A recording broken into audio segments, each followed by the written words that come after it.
welcome to the Susu TV Annual News Roundup. We will be casting our minds back to all the news pieces we covered over the past 12 months. Let's take a look at this time last year where the University of Southampton students cast their votes to decide who would be representing them as the 2018-19 sabbatical team.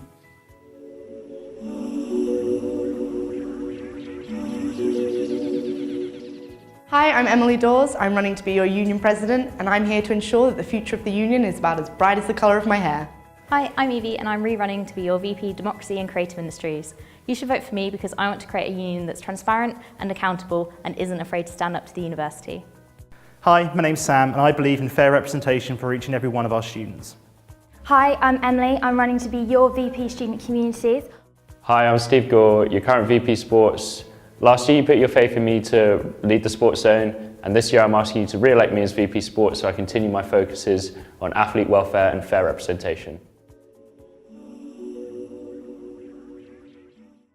The candidates shown were those who have successfully voted into the roles, however, since Steve Gore is stepping in as acting union president.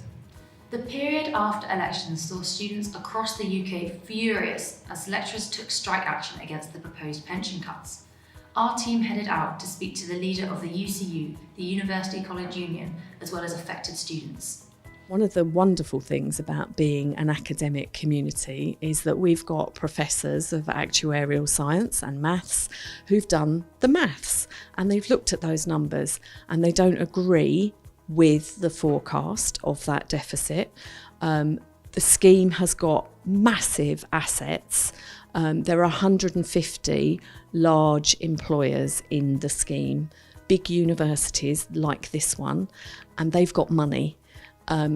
Two of the universities in the scheme are Oxford and Cambridge. They've got lots and lots of money, and the scheme is something called a last man standing scheme, which is a little bit sexist, but basically what that means is that every single university in this country would have to go bankrupt before the pension would fold. UCU has since accepted an offer with employers over their pensions. Overall, 65 universities in the UK were affected by the strikes, and a full 14 lecturing days were lost as a result. Despite students being frustrated, they did understand and support why their lecturers chose to strike.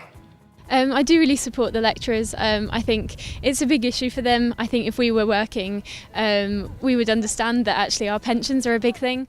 The thing is, I support the reasons behind it. I agree that everyone has a right to voice their opinion, especially if they're unhappy about something. But it is a shame that it does affect the students, especially if we're paying a lot of money to be here. But then again, that's the whole point of strikes, is to cause a maximum disruption. I think it's important because without that money or without the lecturers, then we won't be as significant a university. Students also rallied together this year to raise money for the Homeless Period charity in Southampton by doing an all-night sleep out on campus. Hi, I'm Emily. I'm president of Southampton University Feminist Society. And I'm Rosie Crack. I'm president of CC Amnesty Society. And for this year, for the first time, we've decided to collaborate for our annual sleep out. We're raising money for the Homeless Period.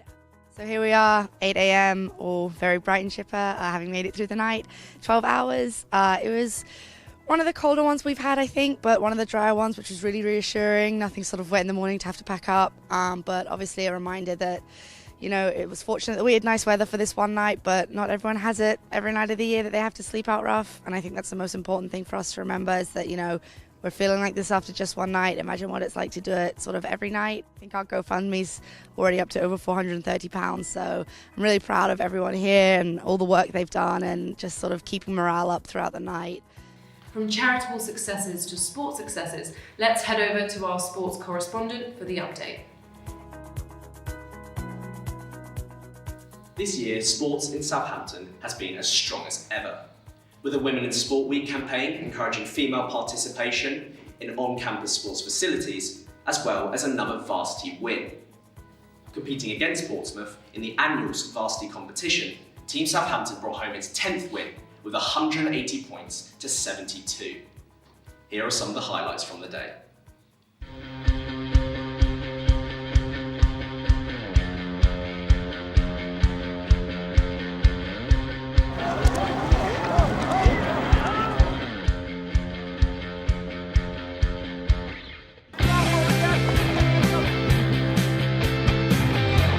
It looks like Southampton is off to a pretty good start.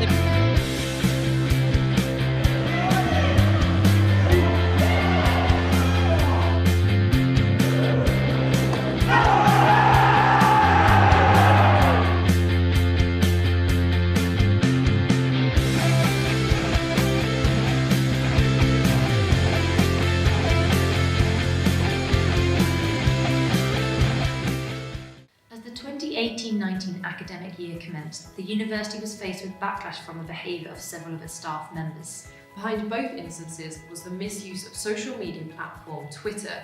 Former union president Emily Dawes took to Twitter to discuss her opinion regarding a World War I mural. In the mural, it contained white men receiving honorary degrees for their participation in the war. The tweet read as follows: "We're taking down the mural of white men in the uni Senate office, even if I have to paint over it myself." The tweets were viewed as disrespectful towards World War I veterans by both members of the university and the wider public.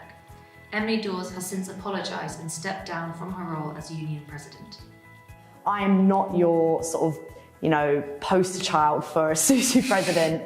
I don't quite do things how they've been done in the past, and where I had always seen the president as this sort of distant liaison, you have to be a specific type of student to be able to do that. I really, really, really want to turn this role into something that anyone could feel like they could do. Similarly, Justin Murphy, professor of politics, tweeted out that he failed to understand anyone who is supportive of the pro-abortion debate, how they could possibly have any ethical objections to necrophilia. Justin is suspended on paid leave pending a hearing which is being postponed. However, his tweets continue to be controversial, as he recently tweeted that there are assumptions that academics are normal people who don't smoke crack and have sex with corpses. In November, the body of a 66-year-old man was found on the Common. We sent our team to investigate. We're here at Southampton Common, where the body of 66-year-old man Gerald Pragnall was found on Saturday evening. He was found to have been strangled near Cemetery Road. Pragnall disappeared after leaving work from Southampton Airport at 6:30 a.m. on Thursday. He was reported missing the following day. A man has appeared in court charged with the murder of the missing man found by the woodland. Tommy Scott, aged 34, of no fixed address, appeared before Southampton's Magistrate Court earlier. He was remanded in custody to appear at Winchester Crown Court on Thursday, and 6 other suspects have been released pending further inquiries. As the year has progressed, rising concerns about Brexit led to 700,000 people protesting outside Parliament. Our Brexit correspondent Hannah Drazy reports in more detail. A transition period is due to begin on the 29th of March 2019, the day the UK provisionally will leave the EU. This will be a 21-month timeline during which the UK will continue to follow all EU laws. This has been negotiated in order to give governments and businesses more time to prepare for the long-term economic changes. If negotiated before July 2020, there is also scope for an agreement to be made by both sides to increase this transition period by an indefinite amount of time. As the Christmas period approached, the Highfield lights switch on attracted record numbers of people, and Father Christmas also made an appearance on Southampton City High Street. Throughout January, the focus for students was on exams, and we met with the University Enabling Service, who shared with us how they're helping students cope with their mental health. I'm Isabella, I'm VP Welfare for the University of Southampton Students' Union. And I'm Rebecca, I'm the Wellbeing Coordinator for Enabling Services. The event today is all about destigmatising and also kind of normalising mental health issues and wellbeing issues at the university. It is something that most students will experience, and we just want to make sure that students are aware of all the support that's available. So Enabling Services and Student Life offer a student support drop-in.